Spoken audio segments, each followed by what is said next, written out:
Hello दोस्तों, आप सभी का दावत कोचिंग इंस्टीट्यूट में स्वागत है। जैसा कि मैंने अभी मानव शरीर जो आपका टॉपिक करवाया है उसके आज मैं टॉप 25 क्वेश्चन लेके आया हूँ, जो आप एक्सीलेंस मीन्स कम्बाइंड एक्सीलेंस इसको और नवोदय ज्ञानोदय सभी एग्जाम के लिए बहुत ही उपयोगी है। तो आइए देखते हैं, हम टॉप 25 क्वेश्चन देखते हैं आज की क्लास में। तो देखते हैं पहला क्वेश्चन क्या लिखा हुआ है। लिखा है मानव शरीर की सबसे बड़ी ग्रंथि। तो मानव शरीर की सबसे बड़ी ग्रंथि होती है आपकी कौन? यकृत। ठीक, मानव शरीर की सबसे बड़ी ग्रंथि कौन सी है? यकृत या लिवर। ठीक। दूसरा क्वेश्चन लिखा हुआ है मानव शरीर की सबसे बड़ी हड्डी। तो ये आपकी जांग में होती है फीवर। कौन सी है? फीमर। जांग की हड्डी सबसे छोटी हड्डी होती है कान की, जिसको स्टेपीज बोला जाता है। क्या बोला जाता है? स्टेपीज। अभी जो हमारा अगला टॉपिक है मानव स्केलेटन सिस्टम यानी कंकाल तंत्र हड्डियां, तो उसमें हम सभी ये चीजें पढ़ेंगे। ठीक ना।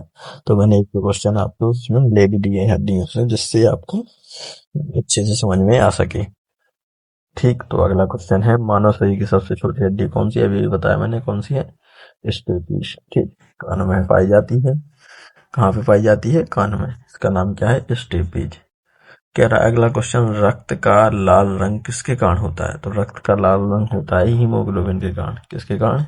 हीमोग्लोबिन के कारण। इसके कारण ही हमारा शरीर का लाल रक्त होता है, जो रंग उसमें पाया जाता है। आप सभी का जितने भी मानव प्राणी हैं उन सभी में कैसा खून पाया जाता है? लाल रंग का खून पाया जाता है। ठीक है, रक्त पाया जाता है। ठीक। अगला क्वेश्चन देखिए, हृदय एक मिनट में औसतन कितनी बार धड़कता है? जी मैं कल क्लास में ही बताया था आपको, तो 72 बार। ठीक। कितनी बार धड़कता है? तो 72 बार धड़कता। ठीक। कितनी बार धड़केगा? 72 बार, यानी कि प्रति मिनट औसतन 1 मिनट में 72 बार आपका हृदय धड़कता है। अच्छे से याद रखना है आपको।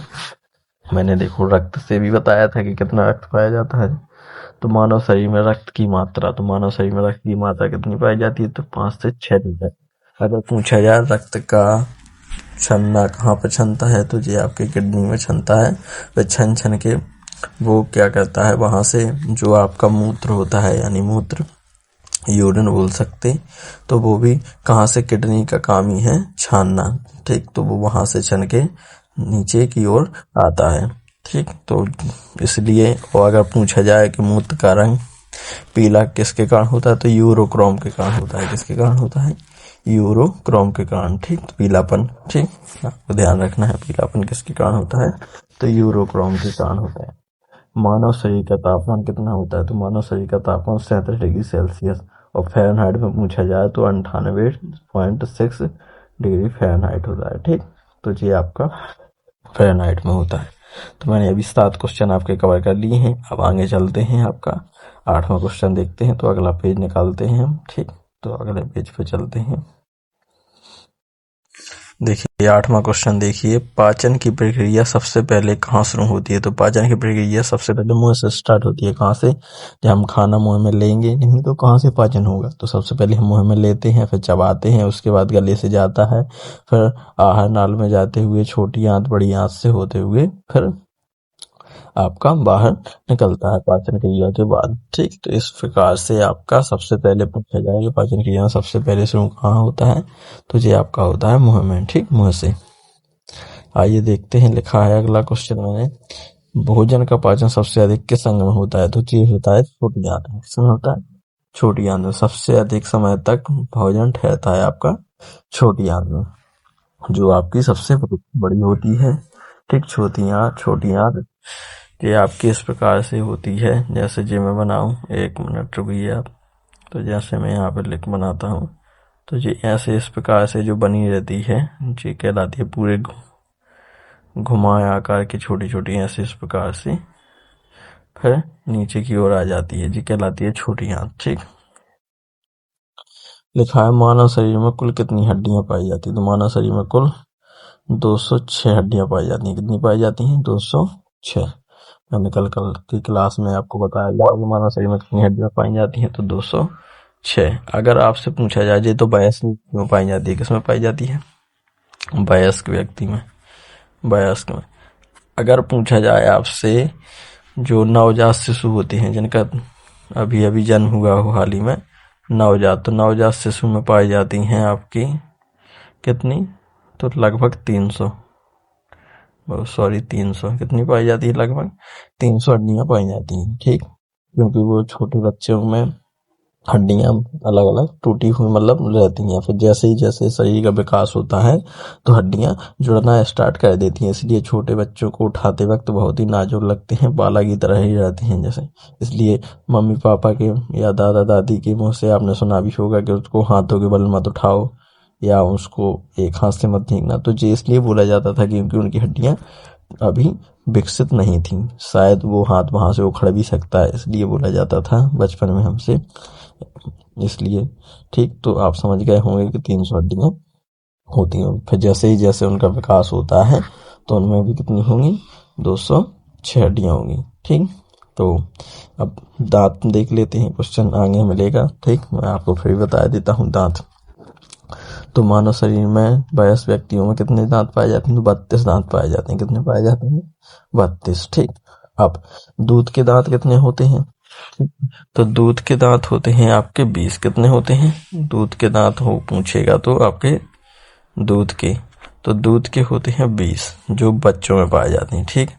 और वयस्कों में पाए जाते हैं आपके 32, ठीक। कितना 32 अगर पूछे तो आप आराम से टिक मार सकते हैं, ठीक।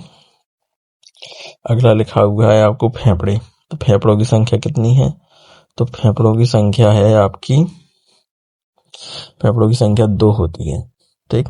और फेफड़े दोनों आपके शरीर में दाएं और बाएं दोनों तरफ पाए जाते हैं, जिसमें से दोनों का एक का आकार छोटा होता है, एक का आकार बड़ा होता है, ठीक ना। तो हम जब क्लास में आपको पढ़ेंगे फेफड़ों के बारे में तब बहुत डिटेल से पढ़ेंगे फेफड़ों का काम क्या है।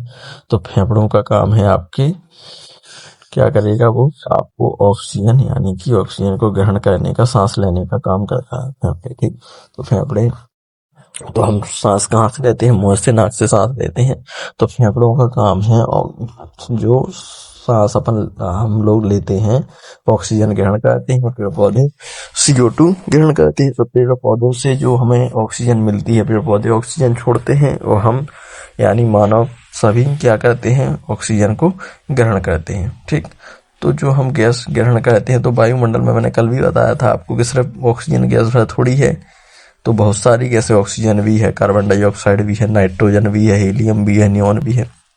तो हम कैसे पता करेंगे वायुमंडल में ऑक्सीजन, हम जो मानव जाति या सभी इंसान मानव है वो सभी ऑक्सीजन ग्रहण करते हैं, तो ऑक्सीजन ग्रहण करने के लिए हमें क्या वायुमंडल में दिखाई देती है कि जो ऑक्सीजन है तो उसको हम पकड़ के मुंह में डाल लें, ऐसा नहीं होता है, ठीक ना। तो वायुमंडल में सही प्रकार की गैसें हैं तो हम ग्रहण तो सभी एक साथ करते हैं, ठीक है। लेकिन जो फेफड़ों का काम है, फेफड़े काम क्या कहते हैं, उसको ऑक्सीजन को छान कर अंदर लेते हैं, ठीक।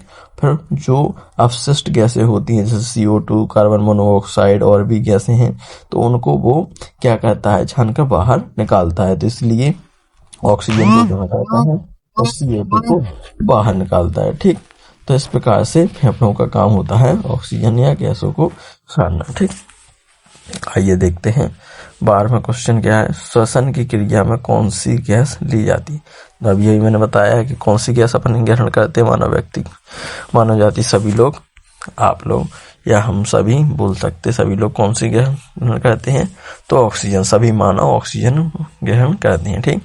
अब क्वेश्चन मानव से आएगा, और अगर आप आप सोचेंगे कि मानव तो जीव जंतु कौन सी गैस, तो वो भी जीव जंतु भी ऑक्सीजन ही गैस ग्रहण करते हैं, ठीक ना।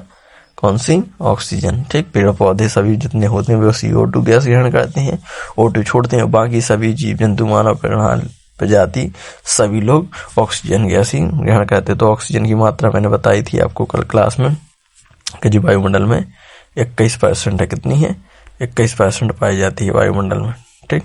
21% पाई जाती है, 21%, ठीक। आइए देखते हैं अगला लिखा हुआ है, अगला क्वेश्चन देखते हैं, श्वसन के दौरान कौन सी गैस बाहर निकाली जाती है। देखिए वही क्वेश्चन आ गया है कि कौन सी गैस बाहर निकाली जाती है, तो आपकी बाहर निकाली जाती है कार्बन डाइऑक्साइड, CO2, कौन सी, CO2 गैस बाहर निकाली जाती है। अगला लिखा है 14, मूत्र का निर्माण कहाँ होता है। अब यही मैंने बताया था, मूत्र का निर्माण कहाँ होता है, तो आपका किडनी में कहाँ होता है, किडनी में होता है, ठीक। कहाँ पे होता है? किडनी। तो किडनी में मूत्र का निर्माण होता है। ठीक। मानव शरीर में वृक्क कितने होते हैं? ठीक, वृक्क पूछे या किडनी, तो मानव शरीर में कितनी किडनी पाई जाती है? तो 2 किडनियां पाई जाती हैं। कितनी पाई जाती हैं? 2, दाएं और बाएं तरफ। ठीक, शरीर के दाएं और बाएं तरफ पाई जाती हैं। तो देखते हैं, अब दूसरा पेज हमारा खत्म हो गया, 15 क्वेश्चन कर ली हैं, 10 क्वेश्चन और शेष बचे हुए हैं। तो अब देखते हैं, अगले पेज पर आते हैं। देखते हैं 16वां क्वेश्चन, मस्तिष्क को सुरक्षा कौन देता है? तो मस्तिष्क को सुरक्षा खोपड़ी देती है। कौन? खोपड़ी, क्योंकि खोपड़ी के अंदर ही रहता है मस्तिष्क। ठीक, तो वो इसको क्या करता है? सुरक्षा देता है। इसी प्रकार जैसे नाक में है, तो नाक को सुरक्षा देने के लिए अंदर जो सांस लेते हैं तो नाकों के अंदर बाल पाए जाते हैं, तो बाल क्या करता है? कचड़ा छेकने का काम करता है। ठीक, जिसलिए उसके अंदर बाल होते हैं। ठीक, तो इस प्रकार से जो हमारे आंखें होती हैं, तो आंखों पर पलकें पाई जाती होती हैं, तो ये पलकें भी आंखों को सुरक्षा प्रदान करने के लिए होती है। इसी प्रकार से मस्तिष्क की सुरक्षा कौन करता है? तो मस्तिष्क की सुरक्षा खोपड़ी करती है। ठीक, कौन? खोपड़ी। मैंने लिखा है मस्तिष्क का सबसे बड़ा भाग कौन सा है? तो मस्तिष्क का सबसे बड़ा भाग कहलाता है सेरिब्रम। कौन सा कहलाता है? सेरिब्रम। सेरिब्रम मस्तिष्क का सबसे बड़ा भाग कहलाता है, जो पीछे की ओर होता है। ठीक, आगे लिखा हुआ है रक्त को साफ करने का काम कौन करता है? मैंने अभी बताया था, रक्त को छानने या साफ करने का काम कौन करता है? तो किडनी। ठीक, कौन करता है? किडनी या वृक्क। ठीक, कितनी पाई जाती है मानव शरीर में? 2 पाई जाती है। ठीक, आंखों के रंगीन भाग को क्या कहते हैं? तो आंखों के रंगीन भाग को आइरिस कहते हैं। क्या कहते हैं? आइरिस। और जो आंखों पर जो छवि बनती है, जिसकी वजह से हम देखते हैं, उसको बोलते हैं रेटिना। क्या बोलते हैं? रेटिना। रेटिना पर बनती है। ठीक, मानव शरीर की सबसे बड़ी मांसपेशी कौन सी है? तो मानव शरीर की सबसे बड़ी मांसपेशी है आपकी कौन? Gluteus Maximus. Gluteus Maximus. मैंने आपको बताई थी मांसपेशियां कितनी, तो मानव शरीर में लगभग 600 मांसपेशियां पाई जाती। कल की क्लास में देखनी आपके लगभग 600। कितनी? 600। और पसलियां मैंने बताई थी आपको 24, 12 जोड़ी। ठीक, और गुणसूत्र बताए थे आपको मैंने 46 गुणसूत्र। ठीक, क्या बताए थे मैंने? गुणसूत्र कितने बताए थे? 46 या 23 जोड़ा।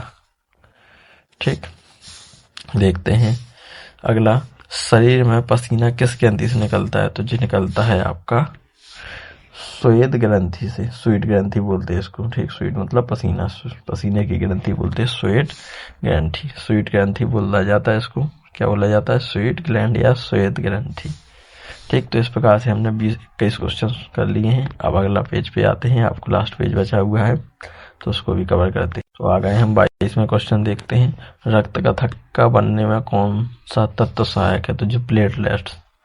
कौन सा है? प्लेटलेट्स। जो आपके कहते हैं ना प्लेट है, जब आपको कभी खून की कमी हो जाती है या बीपी कम हो जाता है, ठीक है, बढ़ जाता है, जैसे बढ़ जाता है तो आपको बोलते हैं कि प्लेटें कम हो चुकी हैं। जैसे अधिकतर जी डेंगू बीमारी में होता है, जब डेंगू हो जाता है तो अधिकतर प्लेटें, डॉक्टर बताता है कि प्लेटें या सेल कम हो चुकी हैं। ठीक, तो प्लेटें यही प्लेटलेट्स है, जिसको हिंदी में बिम्बाणु बोलते हैं। ठीक, क्या बोलते हैं? बिम्बाणु। चलो देखते हैं 23वां क्वेश्चन, शरीर में ऑक्सीजन पहुंचाने का कार्य कौन करता है? तो लाल रक्त करता है, यानी आरबीसी। आरबीसी का कार्यकाल होता है 120 दिन का। कितने दिन का होता है? 120 दिन का कार्यकाल होता है रक्त। शरीर में ऑक्सीजन पहुंचाने का कार्य कौन करता है? तो आरबीसी करता है। ठीक, कौन करता है? आरबीसी। इसका कार्यकाल मैंने बताया है आपको कितना? 120 दिन। ठीक, और डब्ल्यूबीसी का 12 से 20 दिन होता है। ठीक, ये डब्ल्यूबीसी का होता है। देखा, मानव शरीर का नियंत्रण केंद्र कौन सा है? तो ये है आपका मस्तिष्क। ठीक, कौन सा? मस्तिष्क। मस्तिष्क से ही पूरा मानव शरीर नियंत्रण होता है। जैसा मस्तिष्क ऑर्डर करेगा वैसा ही शरीर पूरा कार्य करेगा। ठीक ना? लिखा है सबसे कठोर पदार्थ हड्डी से भी कठोर कौन सा है? हड्डी से भी कठोर पदार्थ होता है दांतों का जो आगे वाला जो सफेद परत चढ़ी रहती है, वो होती है एनिमल की परत। किसकी होती है? एनिमल की परत, जो बहुत ही क्या होती है? सबसे ज्यादा कठोर होती है। ठीक ना? जिसकी वजह से हम सभी चीजों को आसानी से चबा पाते हैं और खा पाते हैं। ठीक, और अगर सबसे मजबूत पूछा जाए शरीर का हिस्सा तो ये जबड़ा ही होता है, ठीक ना। सबसे छोटी हड्डी मैं बता चुका हूँ आपको कौन सी, स्टेपीज है जो कान में पाई जाती है। बड़ी हड्डी कौन सी है मैं बता चुका हूँ आपको, फीमर जो जांघ में पाई जाती है, ठीक। अगर मैं पूछा जाऊँ सबसे मजबूत हड्डियां किसकी पाई जाती हैं तो शरीर में जबड़े की हड्डियां जो होती हैं मजबूत होती हैं। और सबसे मजबूत जबड़ा किस जानवर का होता है तो सुअर का होता है। किसका होता है? सुअर का, ठीक। तो ये आपको याद रखना है। तो आपके टॉप 25 क्वेश्चन मैंने सॉल्व करा दिए हैं। तो अधिक जानकारी के लिए आप ज्वाइन करें the Buddha coaching institute by Pradeep sir के साथ बने रहिए। हमारे यूट्यूब चैनल का नाम है the Buddha coaching institute by Pradeep sir. सभी क्लासेस साइंस की बहुत ही शानदार तरीके के साथ चल रही हैं, जिसमें हम मीन्स का made excellence and model school की तैयारी बहुत ही शानदार तरीके से करवा रहे हैं। सभी लोग ज़्यादा से ज़्यादा क्लास को शेयर करें और अपने दोस्त यारों के पास ज़्यादा से ज़्यादा पहुंचाएं, जिससे उन लोगों की मदद हो सके, ठीक। तो धन्यवाद, मिलते हैं अगली क्लास में। अगली क्लास में आपका होना है कंकाल तंत्र, ठीक ना। स्केलेटन सिस्टम, तंत्रिका तंत्रों के बारे में हम पढ़ेंगे। मानव हड्डियों के बारे में पढ़ेंगे, हाथ में कितनी है, पैर में कितनी है, ठीक ना। तो इस प्रकार से हम हड्डियों की छोटी बड़ी सब ये कल की क्लास में होनी है, ठीक। तो मिलते हैं कल अगली क्लास में। जब तक के लिए बने रहिए the Buddha coaching institute by Pradeep sir के साथ। ओके, धन्यवाद।